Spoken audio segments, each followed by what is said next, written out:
It's typical fishing weather, just not the kind you would expect over the southern atolls of the Maldives. Undaunted, the vessel Fairoadi and its fishing master Ahmed Didi make their way through the rolling waves for their daily catch of tuna. This may be a modern ship, but the technique used by its fishermen, pulling up the tuna with a simple pole and line, is as old as fishing itself. And therefore more sustainable way to catch tuna. Only fish of a certain size are caught, leaving juveniles to grow to spawning age and replenish the stock in the future.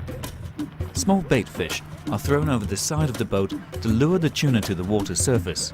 The fishermen use the acceleration of the fish as they race to get their prey, hook them and fling them onto the ship's flat deck. The Maldivian tuna fishery forms a sharp contrast to how most tuna is caught elsewhere. Being one of the world's most favoured fish, tuna stocks are being heavily overfished around the globe. Here in the Pacific, one of the world's largest remaining tuna fishing grounds, most skipjack is caught by a method known as purse seining. A large net is drawn around a school of fish by a skiff and then tightened from the bottom like a purse. Such a net, often set on a floating fish aggregation device, catches the entire school of tuna, but also takes in all the juvenile fish and non-target species such as sharks that may be swimming with the tuna. The sheer volume of bycatch lifted from the region by purse seiners makes this fishing method highly unsustainable.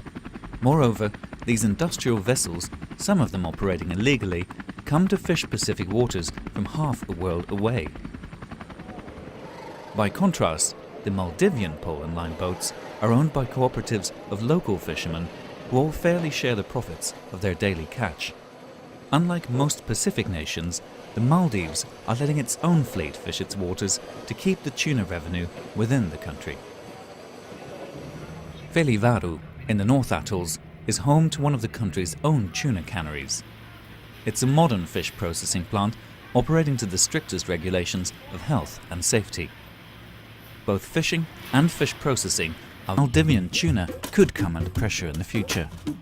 For the time being, however, the tuna caught here by pole and line forms one of the most sustainable, fair and transparent seafood products available today.